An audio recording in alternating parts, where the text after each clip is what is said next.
21 साल बाद कथा लेकर आई यूवी की जिंदा मां को जिंदल मेंशन। जी हाँ दोस्तों, सीरियल कभी नहीं कभी शायद में देखने को मिलने वाला है। कथा के तू उड़ जाएंगे हो जब वह आपका वह चेहरा देखेगी जिसका उसने सोचा भी नहीं था। उसने कभी नहीं सोचा होगा कि HOF किसी लड़की के आगे बढ़ने इतनी खिलाफ होंगे। हाँ, तो आपको लगता है कि जिन लड़कियों को अपनी जिम्मेदारियां से ज्यादा अपना कैरियर ज्यादा इम्पोर्टेंट होता है, वह कभी अपना घर नहीं बस सकती है, नहीं अपने बच्चों का ख्याल रख सकती है।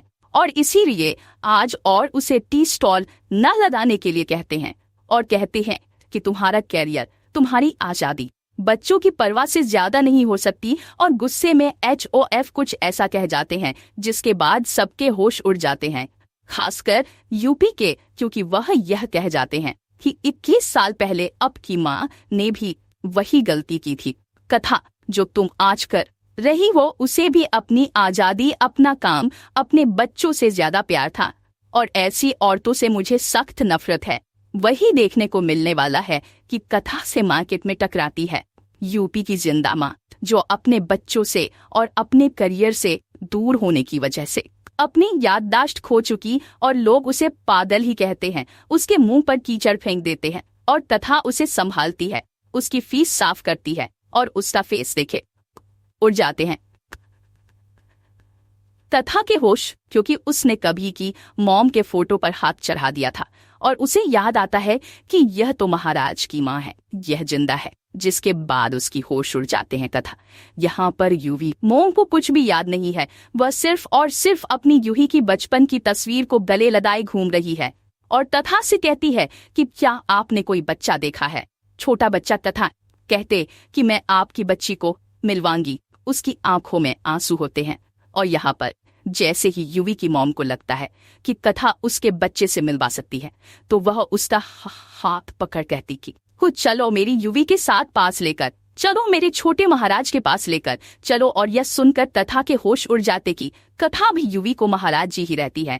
इसके बाद देखने को मिलता है कि कथा यूही की जिंदा माँ को अपने साथ घर लेकर पहुंचते हैं, जहाँ पर घर पहुंचते ही बड़ी दादी कहती है कि इस लड़की को अपनी जिम्मेदारियां का बिल्कुल भी एहसास नहीं है।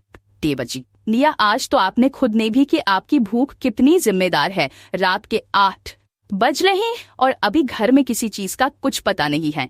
इसके बाद देखने को मिलता है कथा के पीछे छुपी हुई यूपी की माँ, जो कि सबसे डर रही होती है और अपने बच्चों की खातिर माँ लौट कर आई है और वह अपनी पूरी यादाश्त हो चुकी है। वहीं जैसे ही कथा यूवी की माँ का हाथ पकड़कर सबके सामने लेकर आती है, सबके सब खड़े हो जाते हैं और शौक हो जाते हैं, सबकी होश उड़ जाते हैं। अब भागकर अपनी माँ को देखा है और वहां करने गले लगाता है, लेकिन वह उसे पहचान नहीं पाती और कहती कि बेटा तुम कौन हो, मेरा यूं ही तो बहुत छोटा सा था।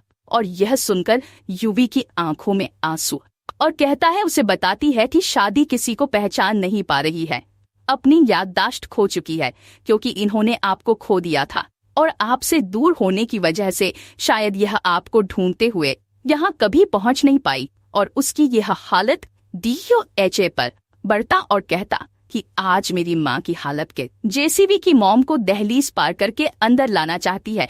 वह वहां से है जो बड़ी मन सबको देखकर वापस भागने की कोशिश करती है और कहते कि मैं अंदर नहीं जाऊंगी, और बुरी तरह से डर जाती है। जिसके बाद कथा और यूं ही उसे लेकर गेस्ट हाउस में जाते हैं। जी हाँ दोस्तों, देखने को मिलेगा कि यहाँ पर कथा और यूवी गेस्ट हाउस में यूवी की माँ को लेकर पहुँचते हैं। अब देखना दिलचस्प होगा कि यूवी की मॉम की एंट्री कैसे कथा और यूवी को करीब ले आएगी।